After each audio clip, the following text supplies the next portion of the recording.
So let's talk about this whole Haason Reddick situation, with more reports suggesting a trade is imminent. But how much could the Eagles get back in return? Plus, what does a recent free agency signing have to do with DeVonta Smith's contract? And Philly signed a surprising defensive tackle, while Devin White is challenging Nakobe Dean in hopes that they'll both be better for it. But first, let's run it.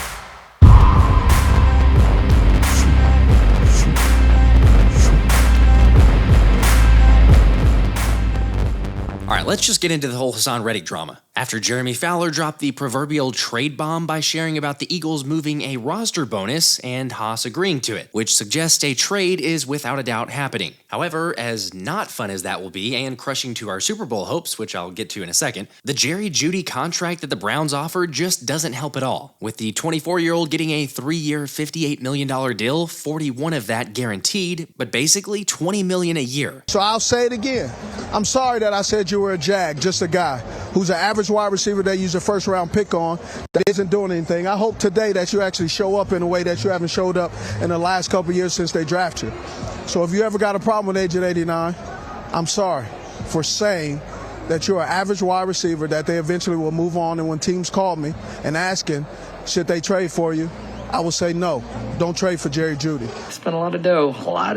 Wow. Great. So not only did they ruin the entire NFL market for QBs with the Deshaun Watson deal previously, but now they're making life painful for us in the receiver market and pass rusher market because of the whole ramifications to the wide receiver. Since the 20 to Jeudy means DeVonta Smith is about to get paid. Thanks again, Cleveland. I hate so much about the things that you choose to be. By the way, since I brought him up, and it's kind of already been leaked, I guess, at this point, that the Browns will be our Week 1 opponent. If you're interested in going to see the Stains play the Eagles in Brazil, stay tuned, because I may have some more details on that. But getting back to the contract, the whole ramifications of this and paying Smitty does have something to do with Haason Reddick, because as we know, there's only so much money to go around. But I don't blame Haason Reddick for the situation. Like, the dude has been a top 5 pass rusher without a doubt over the last 3 years, with Merle Reese calling Haas the difference maker that got the Eagles to the Super Bowl in 22. I mean, yeah, somewhat a no-brainer with the plays he made, because the dude's just a closer and always seems to come up with the biggest plays in the biggest moments. Yet if you're Howard Eskin, you don't think he's deserving of a new contract. Hey, you.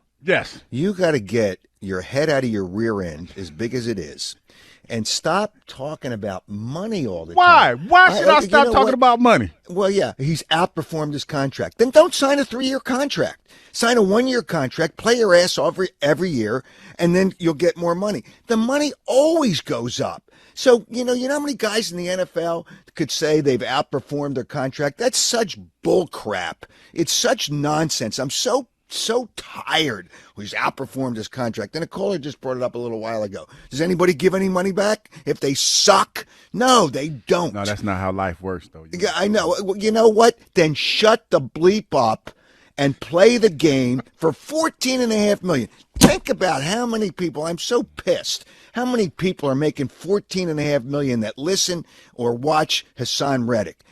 Just shut, and I like the guy, and he's a hell of a player, but shut up, play for $14.5 million, play hard, and get a new contract. I don't agree with that, but I do agree with Lord Brunson, who said the man outperformed his contract. Dudes are getting paid more despite not impacting the game like Haas does. And to pay that man because he's critical to any run we're going to have. I mean, this isn't the first time nor the last that an NFL player does this. Plus, it benefits both sides. We know that Howie likes to work ahead of schedule to at least kind of beat the cap in those situations. But if it doesn't work out, you at least get something back in return instead of having to wait a couple years and then see about a comp pick, and then who knows how that turns out. However, to continue with that sentiment, the Eagles have to prioritize keeping number 7. Because like we all know, and I've seen so many of you comment, Haas is our best defensive player. And if you want a legit shot at winning a Super Bowl, he has to be on this roster. Unfortunately, if we were betting, that seems very unlikely, with multiple reports from the Inquirer and NFL Network suggesting Reddick will likely be on the move. And honestly, at this point, Atlanta does seem to make the most sense, with the Falcons continuing to be linked to a trade whether now or on draft night. Look, I don't want to be overreactionary, but I'll say it again. If Haason Reddick is not in Midnight Green, we are not going to win a Super Bowl. That was an overreaction. Okay, if he's gone, we'll need other guys to step up, like Oren Burks, who I've talked about recently as an underrated signing with good range and athleticism, and he also weighed in on the main strengths that he brings, citing his speed and physicality. Or there's former Saints linebacker Zach Bond, who guys like Cam Jordan even said is a very underrated pass rusher that you have to keep an eye on. However, despite Bond being athletic, he's not exactly on the same level as Devin White. You can't roll with me, boy. You can't roll with me, boy.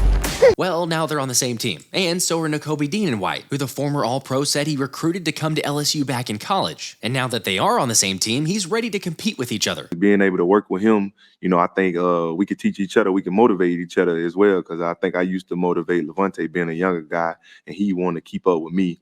And now I'm still a young guy, and he's a young guy, and I think we just want to just beat each other. It's just as far as, everything. Beat me to the ball, beat me to the building, work harder than me in the weight room. Like, I'm going to challenge him, and hopefully he going to challenge me back. And I think we'll just make each other better. Okay, honestly, the biggest and most important part of this entire signing, along with CJ Gardner-Johnson, because I feel like they're both at that same level, is the tenacity that they bring. I mean, I'm sorry, this is an incredible difference that you're going to see this year as opposed to what we saw last season. But sure, for the haters out there, Devin White clearly wasn't good last season. Yet let's remember, he was also dealing with an ankle injury and groin injuries, so now sees himself in a much better place. My number one ability is leadership, leading by example, every day at practice, just going hard, treating it like it's a game. And obviously just being a playmaker and a fun teammate to play with. I think when I'm on the field, just having my guys back and feeding off good energy just helps us out a lot. It's bringing a different swagger. One thing I always can try to take swagger to the defense, and just get everybody on that level, in that mode, and just have fun. I know there's already been the comparison of what happened with Malcolm Jenkins when he was signed as the league's worst graded safety and then resurrected his career, but if anyone can turn this thing around, I think White can do it. Remember, he's just 26 and a former 5th overall pick, so give Fangio an athlete he can mold and put in good spots to be successful, and you're looking at a great season. Okay, who knows how it'll turn out, but one thing's for certain, White isn't lacking any confidence. Right now, it ain't been much talks, but I mean, at the end of the day, I feel like, once I get into the defense and learning, you can put me anywhere and I can go play the game of football. Because at the end of the day, it's still football. And I think that's what you bring in coaches like Coach Vic, is to put guys in position to be great. And I think he'll do a great job.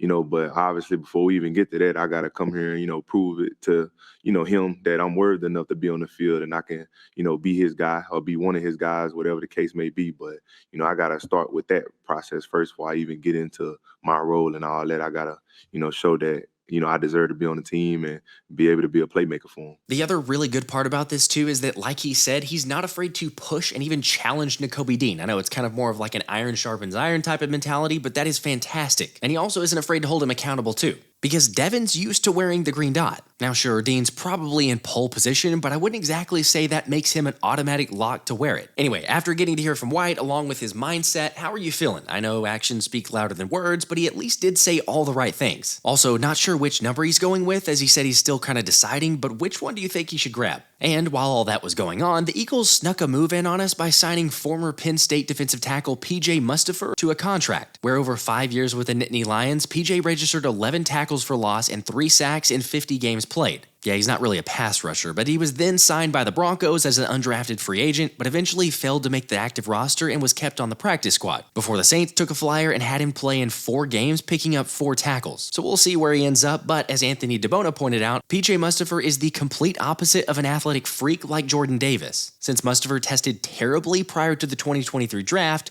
one of the reasons he went undrafted. Therefore, the Eagles likely view him as an end-of-the-roster/practice squad competition along the interior of the defensive line. Alright, well, at least Howie's staying busy and leaving no stone unturned, which is what several players have been doing this offseason, like Jalen Hurts, who's been putting in the work, along with Keely Ringo, who, not gonna lie, y'all already know I'm really high on, but this dude is putting in the hours all day. Like, I mean, for real, every single time that I check my timeline or on Instagram, it feels like Keely's posting another workout. I mean, I still love the idea of drafting a corner because we need it, but don't be so quick to write off Ringo fighting for a starting spot this season. AJ Brown did call him a future All-Pro for a reason. Speaking of AJ, he's also been active, just not as much on social media, after posting a message essentially saying he took himself out of all the craziness of that social media to try and keep things private and focus on the main thing. And kudos to Swole Batman for focusing on himself and his family, because at least we can agree on one thing. Ain't nothing more important than that. I'll catch y'all on the next one. This has been the Philly Special.